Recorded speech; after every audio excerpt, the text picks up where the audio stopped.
From the world of politics to the world of business, this is Balance of Power with David Weston.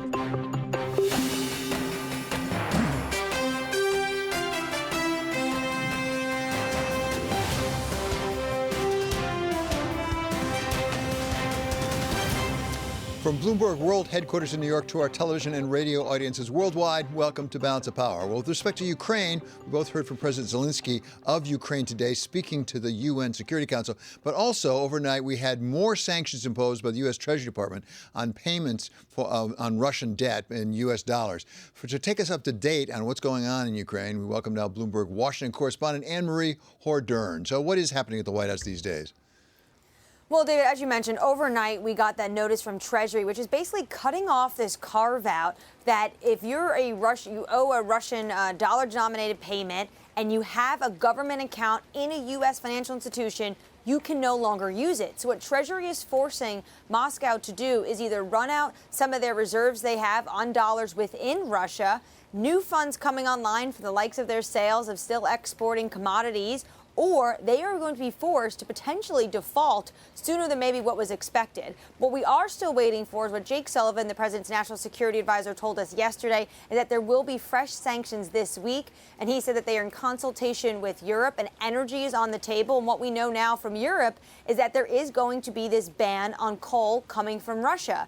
Now, coal is not as big as a player in terms of heating the homes, putting the lights on the way Russian gas is. But at the same time, David, I think Javier Blas, Bloomberg Opinion, put it in a very good way, meaning the energy taboo now is finally being struck, and Europe is actually going there.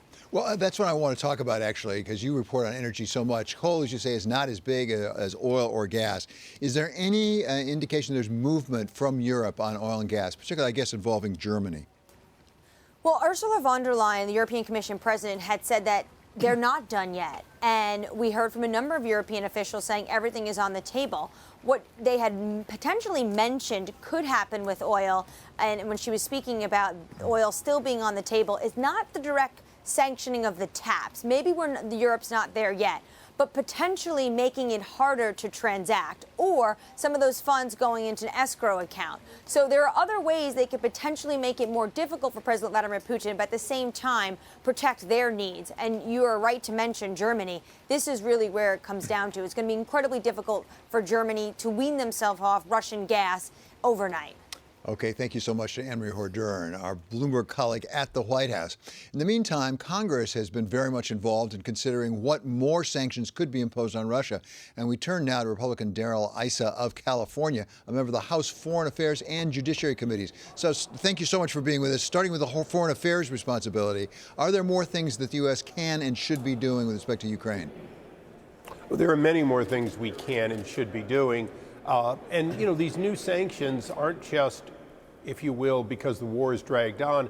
It's in response to the viewing of atrocities being done by the military at the behest of President Putin.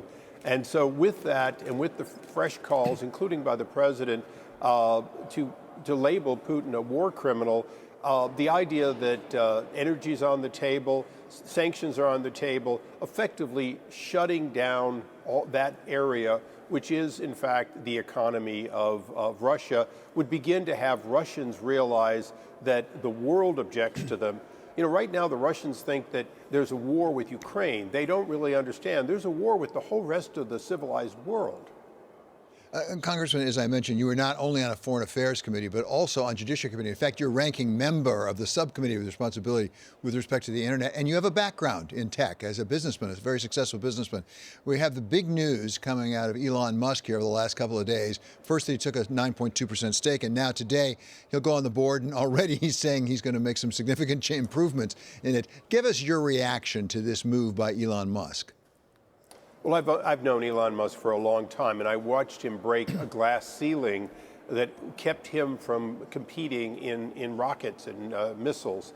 And he did so over a long period of time with his dedication. He believes in sort of that free enterprise system. And so I think he's going to be a positive for a Twitter that has been erring on the side of less free speech.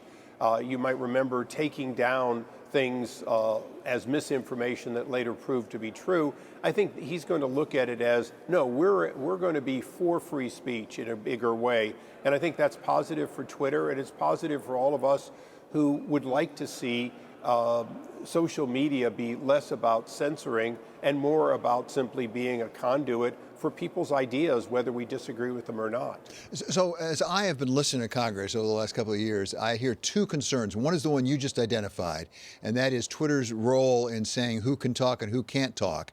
And I understand you're saying Elon Musk will make it freer. He won't just prejudice in favor of his own point of view, but also in terms of concentration. There's a lot of concern about, you have antitrust responsibility as well. Are you concerned at all about this, the wealthiest man in the world now, having significant influence over Twitter? You know, 10% doesn't run a company, and there are two extreme anti-oil people on Exxon's board. So, I think that it's the power of his argument that's going to be more important than his actual vote, because he is going to be outnumbered essentially 9-1. But there is something else here at work, and that is that, yes, Twitter has a monopoly on one section. Facebook has a monopoly on another section. These giants we are concerned about. But remember, if they operate like your public utility, charging everyone the same amount to buy electricity and not shutting anyone off as long as the bill is paid, then the monopoly is pretty benign. And I think that's one of the concerns we have in Congress, is not whether an entity has monopolistic power, but how they use that power, whether they abuse it or simply have the luxury of being the dominant force. That's been true in tech for a long time. I remember when Microsoft basically owned your ability to get on the internet. That's not true today, but it did take looking at and making sure they were an honest broker in their tie-ins some years ago. Congressman, it strikes me there's a little bit of irony here in Elon Musk taking a 9.2% position and a board seat on Twitter. He's had some experience with Twitter before, particularly involving the SEC, when he used Twitter as a means of communicating that the SEC didn't particularly like. In fact, he actually had a minder, I think, for some time about his ability to tweet. Are you concerned about the way he might use Twitter as a major shareholder? No, not at all. He's going to have the same strengths or weaknesses on his Twitter account. Look, he is a great entrepreneur, but just like Henry Ford or Edison or any of these folks, when you become a public company and every word you say and whether or not you've cleared it properly and whether or not it meets that requirement for an insider disclosure, you can run afoul. He's learned his lesson. But it didn't matter whether he said it on Twitter or said it in a speech or said it in an email. He has had to the usual problems of running a very large public company, that the SEC does care about every word you say and whether or not it is an appropriate insider release. Congressman, it wasn't that long ago there were hearings being held on both the House and the Senate side with respect to the large social media companies, including with Jack Dorsey from Twitter. Real concern about the need for possible regulation, and it went, again, both to speech as well as to antitrust or economic concentration issues. Are those pressures still there, and will Elon Musk owning this interest in Twitter make it more or less? Well, those interests and those concerns are still there. The use or misuse of monopolistic power, tie-ins by certain companies, including Amazon and others, are going to continue to be not just Congress, but the Federal Trade Commission and others, DOJ. They have to look at it. And I think we're doing our job better today than we have in a number of years of really scrutinizing monopolistic power. But the question of free speech is completely separate, and I think it should be. You could break Twitter into 5 pieces and Facebook into 10, but if they all acted the same to limit free speech based on their prejudice, you would still have the core problem that many of us are most concerned about, which is that if you cannot disagree with somebody and have both sides heard, whether it was 240 years ago or today, then you will not have the kind of democracy that we have grown up to be, one in which both sides are heard, and candidly, we go back and forth on which one the American people choose. We've seen it in the last several elections. We'll see it in the next several elections, but only if both sides are heard. So that is a concern. I think that I can pretty much believe that Elon Musk will be a positive force toward less unfair scrutiny of anybody and any opinion, because he was stifled for a long time by Big Rocket over his entry, and he certainly has not had a free ride of getting into the auto business. And so, he is the Henry Ford of today. He's the Thomas Edison of today. And I see his entry into that company as only a positive thing for this new day in technology. Congressman, it's really helpful to have your perspective on these issues today. Thank you so much for being here. That's Representative Darrell Issa, Republican of California. Coming up, we're going to talk about what to do next in Ukraine with Democratic Congresswoman from Pennsylvania and Air Force veteran Chrissy Houlihan of Pennsylvania. This is Balance of Power on Bloomberg Television and on radio.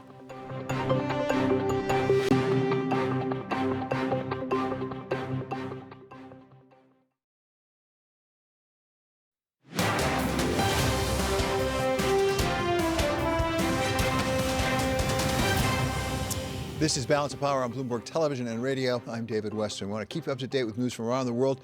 And for that, we turn to Mark Crumpton with the first word. David, thank you. Ukraine's President Volodymyr Zelensky is urging the United Nations to do more to stop Moscow's aggression in his homeland, saying Russia is abusing its veto powers. President Zelensky addressed the UN Security Council today. Yesterday, I returned from our city of Bucha, recently liberated from Russian troops, not far from Kiev. So there is not a single crime that they would not commit there. The Russian military searched for and purposefully killed anyone who served our country. Moscow denies its troops have killed civilians in Bucha or other towns. President Zelensky also said Russia's actions are provoking a global food crisis that could lead to famine in Africa and Asia and would likely end in, quote, large-scale political chaos. Bloomberg has learned that Vladimir Putin's daughters may be next on the list of those sanctioned by the European Union. Sanctioning President Putin's daughters, Katerina and Maria, is largely a symbolic move since it's unclear whether they have significant assets outside Russia, but it's designed to get the president's attention. His daughters' lives are shrouded in secrecy. The Kremlin has never confirmed their names or released photographs of them as adults. Demand for COVID vaccines around the world appears to be dying down as the pandemic eases. The African Union and COVAX, the World Health Organization-backed group for low and middle-income countries, have both turned down options to buy hundreds of millions more doses of Moderna's vaccine. The company had been under pressure to supply more doses, but now those countries have enough supply and are struggling with lack of funds, hesitancy, and other obstacles to distribution.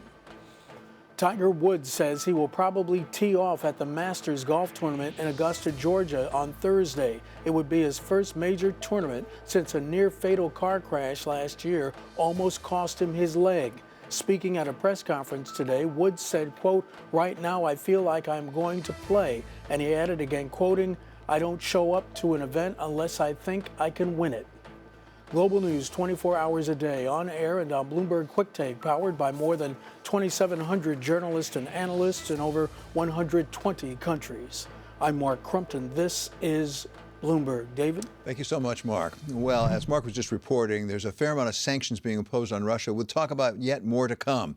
For her perspective on the issue of what we've done and what yet needs to be done, we turn now to Democratic Congresswoman from Pennsylvania, Chrissy Houlihan, who has a rather unique perspective. Not only is she a member of Congress, but she is a veteran of the United States Air Forces. And the last time you were with us, Representative, you reminded us that your father actually is Ukrainian. So give us your perspective on what we've done, what we yet need to do. Sure, of course. And to clarify, my father was born in Lviv, and it was Poland at the time, and now Ukraine. And he served more than 20 years in the United States Navy. And so this is a very personal story for me, but also one that I think everybody should take very personally, because the destruction of this democracy is a threat to our world order. I think your other question was what more can be done. Today is a really important day in Congress. I serve on the Foreign Affairs and the Armed Services Committee. The Foreign Affairs Committee is meeting as we speak, and we're marking up a variety of different bills about our response to Ukraine. One that we're working on was to make sure that Putin is accused and prosecuted for war crimes. Another has to do with making sure that we have the funding to be able to help support the rebuilding of Ukraine when Ukraine drives the Russians out. The other thing that's happening right now on the armed services side of things is a posture hearing, which happens every year about the budget, the annual budget. Secretary Austin and General Milley are sitting in front of my committee right now, and I'm heading back there after this, where we're asking them questions about the needs and requirements of the military. And much of that conversation will undoubtedly be about what we can be further doing for Ukraine and what are the implications around the world for global security. So on that last point specifically, because you know this area so well, what further could we be doing, particularly perhaps on the S-300s, the anti-aircraft missiles, other armaments like that you'd be very familiar with? Sure, and a variety of members of Congress on both sides of the aisle, myself included, have been encouraging of this administration to continue to give what we can, all of the things that we can, including the S-300s, which Representative Ted Lieu and myself, another Air Force former military member, and I encouraged the administration as recently as this week. Another group of us, a group called For Country, which is a bipartisan group of veterans, has also sent the president a list of things that we believe can still be done. And importantly, as the war expands in time, we originally thought that this war would be, relatively speaking, rapid, and it's looking as though it will be a much longer term. And as a consequence, the kinds of things that we can provide the Ukrainian military and the Ukrainian government might evolve as well. So my line of questioning in another several minutes for General Milley and Secretary Austin will have to do with legacy systems that might be able to be turned over to Ukraine and, frankly, other people in protection of their democracies as well. Congressman, I wonder also how you, others, keep our attention focused on Ukraine, because as this war goes on longer, as you suggested, a lot of people thought it might, people get distracted. They go back to other things. They worry about things like their pocketbook and inflation, even immigration coming across the southern border. How do we not get sort of exhaustion from the war on the part of the American people? It is exhausting, but as your news leading up to our interview covered, this is every bit as much a part of the solution to our exhaustion as any other thing that's happening to us on this planet. Ukraine is a breadbasket to much of the world. They provide a lot of food for the rest of the world, and as their lack of being able to provide that happens, we will see, as you mentioned, starvation and pricing in food go up. You will also know that Ukraine and that part of the world are very central to gas and oil. That's also part of the solution to making us less exhausted and less tied to the price of oil and gas and here at our home. And lastly, things like agriculture here. We depend on fertilizer. Much of the fertilizer of the world comes from that area of the world as well. So a good and durable and lasting peace as quickly as possible is part of the solution and why we should be focused on Ukraine. Well, and that is the perfect question, I think, Congresswoman. A good and durable and lasting peace. Do you see a path to find that kind of peace? Because right now, I'm not sure I can see it. So I always have to be hopeful. You know, raised in a military family and being a veteran myself, you always have to hope that diplomacy will prevail and that we will have the opportunity for peace and that the good guys will win. I am also somewhat despondent about what I've seen. As I mentioned in the beginning of the interview, we have just marked up a piece of legislation to hold Putin accountable for the atrocities that he is committing in Ukraine. And so I'm hopeful that there will be a path forward and a way out of this that doesn't involve further bloodshed. But in the meantime, we have to make sure that we're being as supportive and helpful as we can, because in many ways, as Ukraine goes, so does the rest of the world. And finally, Congressman, if I may, to some extent, our strategy seems to be dependent upon really isolating Russia from certain people, such as the Chinese, from the Indians, from others, even the Saudi Arabians. How successful are we being in that? How important is that? Very important. In fact, at the end of this week, I'll be heading over to India with a delegation from the Armed Services Committee, and I'm sure those kinds of conversations will come up. I just came out of a meeting that was about North Korea and what's going on in that part of the world. As I mentioned earlier, I think the world's eyes are watching Ukraine, and you can bet that President Xi, amongst others, are watching what's happening from China. And so we need to make sure that we're keeping all of these, irons in the fire or balls in the air to make sure that this doesn't escalate. Okay, Congresswoman, thank you so much for taking time away from your committee hearing there. I know you need to get back to that. We really appreciate it. It's Chrissy Houlihan. She's Democratic Congresswoman from Pennsylvania. Still to come here, we're going to talk with former U.S. Ambassador to Iraq, James Jeffrey, about dealing with President Putin. This is Balance of Power on Bloomberg Television and on radio. the war in Ukraine rages on. President Putin's invasion is brutal. Turn to Bloomberg for up-to-the-minute reporting from around the world and analysis of what it all means to you. The intention here is to increase the pressure on the sanctions front. I think the United States policy is that the sanctions continue until President Putin is no longer there. For continuing coverage from Ukraine and around the world, keep it tuned to Bloomberg Television and Radio.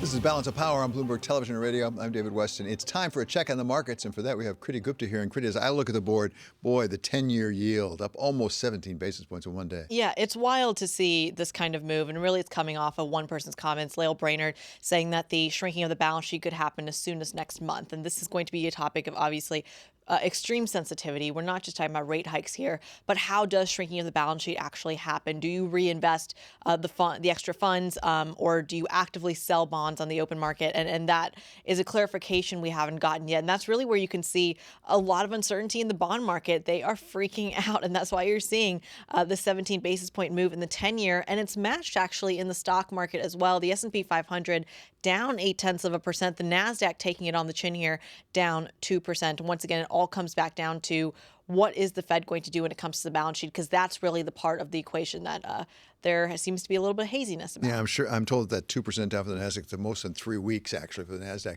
In the meantime, you want to talk about Dow Transports. I do want to talk about Dow Transports because this is another piece of the equation. In the last 5 sessions, you had the Dow Transports Index drop almost 10%. Here's why this is important.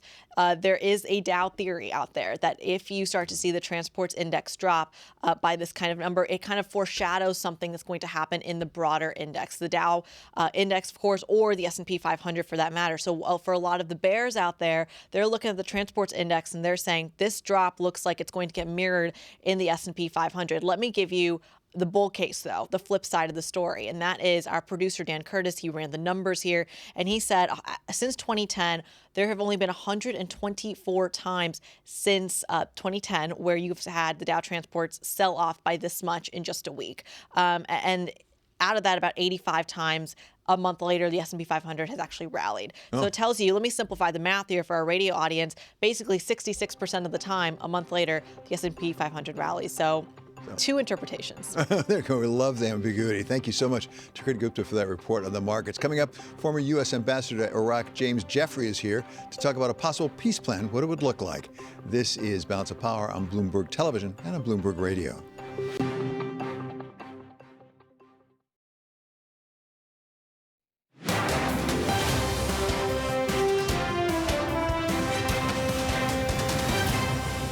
This is Balance of Power on Bloomberg Television and Radio. I'm David Weston. To keep you up to date with news from around the world, we turn now to Mark Crumpton with the first word. David, thank you. Ukraine's President Volodymyr Zelensky is demanding accountability for what he calls Russian war crimes. President Zelensky spoke to the United Nations Security Council today by video link. He reeled off a list of atrocities blamed on Russian troops, and he said hundreds of thousands of Ukrainians have been deported to Russia. Moscow denies its troops have killed civilians in Bucha or other towns. NATO's Secretary General Jens Stoltenberg says the organization will help in investigating potential war crimes by Russian forces in Ukraine. Speaking in Brussels today, Secretary General called the apparent atrocities near Kyiv, quote, unbearable brutality that Europe has not witnessed in many decades. All those responsible for these atrocities must be brought to justice. NATO allies are supporting investigations, including through the United Nations and the International Criminal Court. Secretary General Stoltenberg also said today Russia is likely to continue a push in eastern and southern Ukraine in the coming weeks as it aims to capture the entire Donbas region. In Peru, the president has declared a curfew in the capital, Lima, to stem violent protests against inflation. The demonstrations have intensified in recent days, leading to clashes with police, temporary food shortages, and supply chain disruptions. President Pedro Castillo, who just survived his second impeachment attempt, lowered fuel taxes and increased the minimum wage by 10% over the weekend to help Peruvians struggling with the fastest inflation in 24 years. Global news 24 hours a day on air and on Bloomberg Quick Take, powered by more than 2,700 journalists and analysts in over 120 countries. I'm Mark Crumpton. This is Bloomberg. David? Thank you so much, Mark. Well, Mark just told us about President Zelensky of Ukraine's appearance before the United Nations Security Council virtually earlier today. And we want to continue that discussion about what the UN could do to help lead to a peaceful resolution in Ukraine. For that, we turn to a veteran U.S. diplomat. He's James Jeffrey. He served as a U.S. ambassador to Iraq and to Turkey, as well as to other places. He's now chair of the Middle East program at the Wilson Center. So, Mr. Ambassador, thank you so much for being with us. Looking at President Zelensky there in that virtual appearance before the Security Council, is there a role the UN can play? Because thus far, I must say, from the outside, it seems like they've been a bit on the sideline. Yes, there is, David. First of all, I've been involved in negotiations up to the level of Putin on Georgia in 2008 and Syria in 2019. And there is a way to move forward. Former Representative Jane Harman and I recommended in the Hill and in Defense One that the UN General Assembly, because nothing will pass through the Security Council without a Russian veto, the UN General Assembly authorize a UN humanitarian peacekeeping mission in the west of Ukraine to essentially establish a ceasefire zone there as a first step. Secondly, the UN, there is going to be a negotiated result to this conflict. Russia is not going to roll over Ukraine. That's almost certain. So therefore, there will have to be a negotiated settlement. The UN not only has to endorse that, but rather with the 2006 conflict between Lebanon and Israel, the UN needs to have a Security Council resolution in the end and put peacekeepers in to protect the Ukrainian people from another Russian assault. Now, Russians could overrun the UN, but if they do that, then they are exposing themselves to the condemnation once again of the entire international community. That's what I would recommend for the UN. So, Mr. Ambassador, explain that to me. I am certainly no authority on this. I always understood that the UN did not put peacekeeping forces in until there actually is a ceasefire agreement in place. They don't do it in anticipation of, and aren't we a ways away from having a ceasefire agreement? Well, the UN General Assembly in 1950 passed a vote called Uniting for Peace that sent almost 500,000 American, British, and French and other international forces to Korea to actually fight a war. So there's a great deal of flexibility in what the UN can do. The question is, we have to engage the international community in a legal and collective way in this. That's what's missing so far. The diplomacy done by President Biden and NATO has been good. Russia is under pressure, but we have to continue to maintain this momentum, and we have to get the UN involved because Russia is cautious about challenging the UN, and its partner, China, is even more cautious, and that's important too. That's another factor. Well, that's a really interesting point I wanted to pursue. How much would President Putin, because as you say, you actually have dealt, as I understand, with President Putin in the past, how much would he be influenced by a UN presence there? Because it doesn't look to me like much has influenced him so far. A UN presence, first of all, at that point, if there was a settlement and a post-settlement UN peacekeeping presence, Russia would have to obviously agree to that because that would have to be in the Security Council. And once agreed to it, Russia would be very careful not to challenge it. I would also recommend that U.S. troops be involved in that peacekeeping mission. We've seen in Syria repeatedly where you have both U.S. and our NATO ally Turkey's troops on the ground. Russia has been extremely reluctant to challenge them. The one time it did, the Wagner mercenaries against U.S. forces in 2018, it did not work out very well for the Russians. Do we have reason to believe that President Putin is interested in some sort of a ceasefire or ultimate peace agreement here at all? I think he entered this conflict to seize all of Ukraine because he thought it would be, as we say, a cakewalk. He thought he would just roll in and the Ukrainians would welcome him. That has turned out to be anything but true. He's facing a major war. He's running low on first-class, capable, mobile forces. He's going to have to refit his military. That's going to take time. He's under very strong international sanctions. Eventually, the Europeans are not going to need his gas because they're looking at alternatives. The time for him to make a deal is rapidly approaching, I think.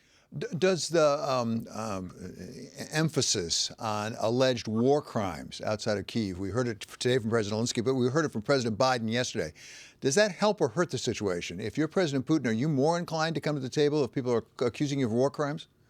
I'm pretty cynical about this, having seen massive war crimes done by the Serbs in the Balkans, done by Russia in Chechnya, Russia and Assad and Iran in Syria, and now Russia again in Ukraine. We're in a realpolitik world. We have no way to bring President Putin and his generals to justice. That's the reality. Let's work on, first of all, stopping their military offensive, getting a ceasefire so no more Ukrainians, or for that matter, Russian soldiers die, and get a permanent settlement to this thing. That's not impossible.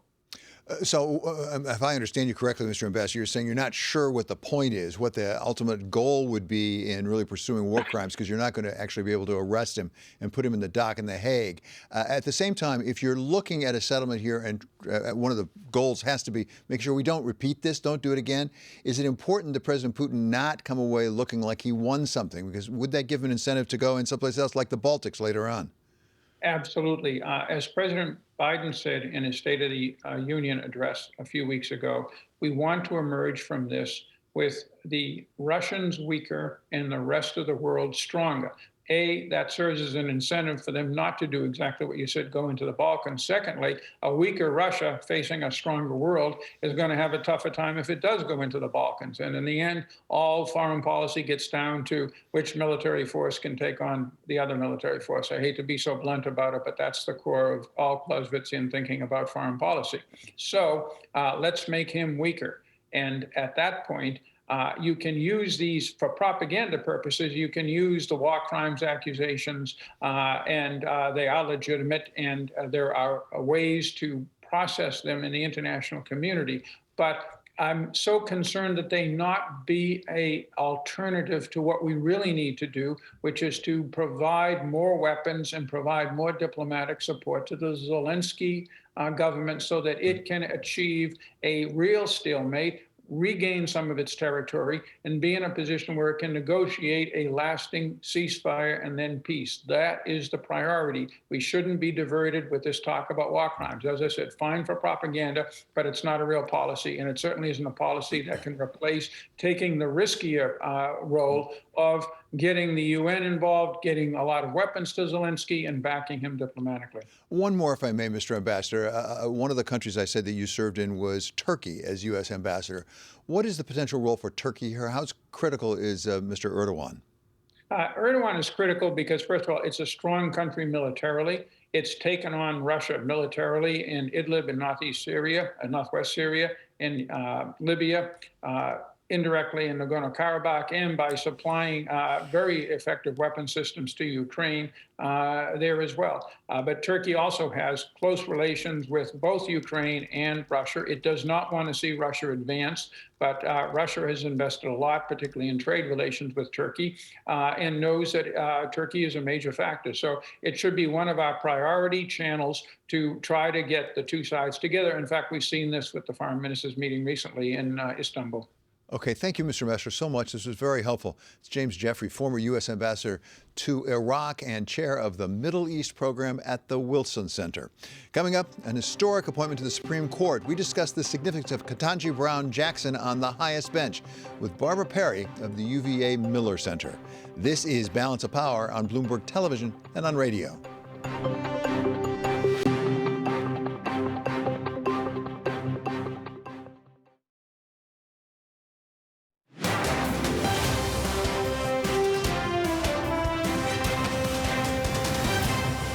This is Balance of Power on Bloomberg Television and Radio. I'm David West, and well, Judge Ketanji Brown Jackson took another step toward the Supreme Court as we passed out of committee, the Senate Judiciary Committee. And we welcome now a real authority on the history of the Supreme Court. She's Barbara Perry, professor and director of presidential studies at the University of Virginia's Miller Center. So thank you so much, Professor, for being back with us. Put this in historical perspective. It is the first black woman, as, by the way, President Biden promised he would do. He did. So for all those people who say politicians don't keep their promises, this is one that he certainly did keep, running in the primary, in the South Carolina primary, for the nomination of his party. He said that he would put the first black woman on the Supreme Court, and that's just about to happen. So good for him and good for her and good for the court. I've written a piece for The Hill that says the Supreme Court should look like the United States. And I believe in that. I believe that in order to maintain its legitimacy, it doesn't mean that people who are representative in an active way, as we think of people in Congress, will vote the way we want them to vote. But at least it looks like it's more than just white males populating the court. She will be the 116th member of the court in its history, and most of those have been white males. So it's good to see some diversity. Barbara, how do you put it in historical context? I mean, going back to, for example, I think of Sandra Day O'Connor being the first woman to sit in the Supreme Court, and goodness knows Thurgood Marshall, the first black lawyer to be on the Supreme Court. How do you rate this and this? How does it change the court? Well, I rated in a book that I wrote on religion, race, and gender and appointments to the court. And actually, presidents going all the way back to George Washington wanted to make the court representative in terms of geography and regions of the country. But in terms of these personal characteristics, religion, race, gender, that actually goes back in terms of religion to the late 1800s when the first Catholic was put on the bench. And in terms of actually wanting to put a Catholic on, actually Roger Taney was the first to be put on in the 1830s as Chief Justice by Andrew Jackson. But in terms of a Catholic seat developing, as waves of immigrants came to this country, Catholics, Jewish immigrants. So 1916, the first Jewish justice, Louis Brandeis.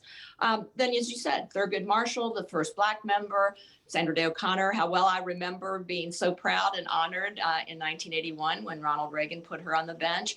Justice Sotomayor, the first Hispanic justice. So what does it mean? It means that, again, the court will look a little bit more legitimate, I think, in the eyes of the American people, because they will see people who look like them and have their backgrounds on the highest tribunal in the land. One of the things that is different than, at least in recent history, now than ever, is how contentious these nomination and confirmation processes are. I clerked for Justice Powell, and the vote was something like 82-3 back in those days, and I think his hearing was about an hour and a half long. It doesn't work that way anymore. What has happened to that process? Can it ever be retrieved, if I can put it that way, betraying my prejudice?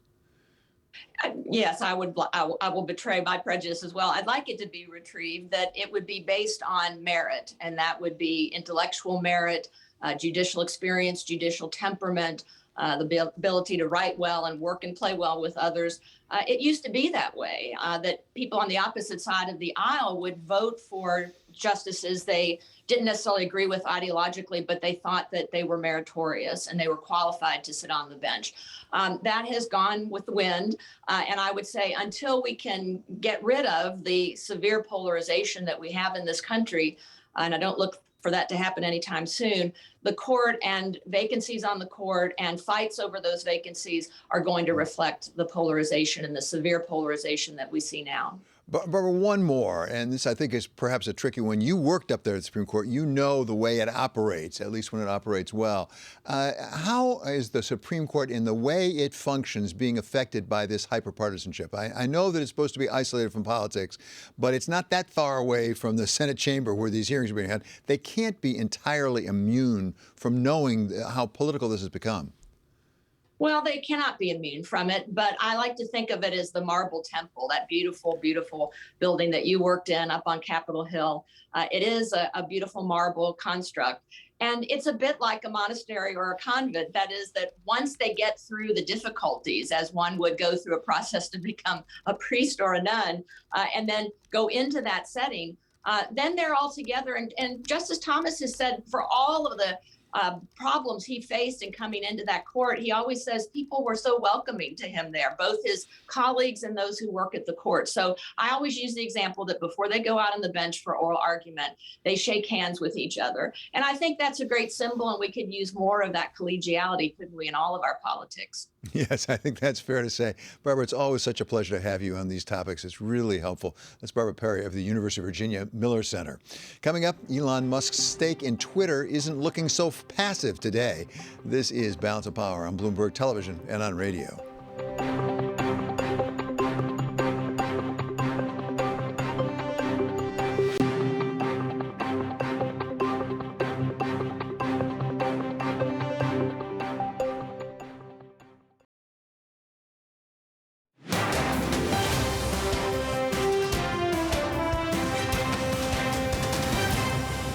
This is Balance of Power on Bloomberg Television and Radio. I'm David Weston. Well, Elon Musk is all the talk today, but then again, whenever he does just about anything, he's all the talk. This time, of course, it's because of the stake he's taken in Twitter, 9.2%. And now, today, he's going to go, surprise, surprise, on the board, even though he said he was going to be passive. To give us a take on what's going on with Elon Musk and Twitter, we welcome Kriti Gupta back. Kriti. Yeah, well, you nailed it, right? He's joining the board now. It looks like he will have some say in how things work, but there is a caveat here. He can't have more than a 15% stake. So they are trying to cap just how much control he has, but it is very clear that they're excited about having him on the board. A lot of comparisons are being made to a Ryan Cohen, for example, that we know was on the board of Chewy, of GameStop, and is kind of looking to change things from the inside. A similar story, perhaps, is a speculation here from Elon Musk, the idea that he has been very vocal about not just the free speech and the Twitter, but the edit button has been in focus, but also making Twitter able to be monetized. So you do see Twitter shares up 2.7% today. Tesla, on the other hand, taking a hit, down 4%. This is going to be important once again when it comes to monetization. Think about the legacy that Elon Musk has created with Tesla. The idea of this was a non-profitable company not too long ago. Now it's one of the biggest heavyweights in the NASDAQ and the S&P 500 with record deliveries last quarter. It looks like they're trying to perhaps apply some of the same strategies to Twitter and actually make it more profitable. Yeah, having said that, he's worth something like $270 billion. So buying Twitter at 10% is a rounding error in his wealth. But we actually had a note here. I don't know if you know about this. Tracy Alloway says actually he can amend his filing with the SEC within 10 days so that it's no longer passive, because I think a lot of people are almost laughing at this point about the claim it's a passive investment. Well, it is, from what I understand, a very specific term to the filing. So that's very good context in that. He could very easily change it. And it looks like since he's looking to perhaps get more involved, that is very much a possibility. But remember, the stake is still, the agreement is that he cannot change it above 15% when it comes to his stake, and can't invest more during his time on the board, and I think 90 days thereafter. So I'm not aware that Elon Musk is involved in it, but I understand Carnival is having a pretty good day. Carnival and all the cruise lines are having a fantastic day on a day that volatility is actually lower, which is interesting. This comes after Carnival Cruise Line said that they are having their best week of bookings in the history. Analysts saying a lot of that is because of all those leftover cruise credits. They're all being used kind of at once, booking for summer travel. But it is pushing Carnival stock up about 3% and taking with it Royal Caribbean, Norwegian cruise lines as well. So those are going to be your major movers when it comes to the travel space. So we're Balance of Power, as you know, and the news starting out today was actually the possible embargo of coal by Europe from Russia. What effect is that having on the markets, if any? Well, we'll start off with coal prices, because coal prices soared all of a sudden because Europe, I think, gets 45% of their coal imports from Russia. So this is extremely significant when it comes to, are they going to start targeting other parts of the energy market? Crude oil, natural gas, coal is kind of seen as the bronze level, and then you kind of build your way up from there. But it does show you that Europe is very serious about making this clear. It is translating to the U.S. stock market a little bit. Peabody Energy, for example, up 2%. Consol Energy up just shy of 1% as well. These are both coal companies in the United States. They were up, I should say, earlier in the session as much as 7 or 8%. So you've seen some of the momentum get lost throughout the session, but still up quite a bit coming off of those coal prices. But check me on this. It doesn't look like it's affecting oil and gas very much. It's not affecting oil and gas very much because there is still hesitation about whether or not those energy payments will actually get sanctioned. Remember, coal is a much smaller part of that energy space than natural gas and crude is. Yeah, exactly, which may be the reason Europe's willing to do coal, but thus far is not willing to do oil and gas. Exactly. And remember, natural gas and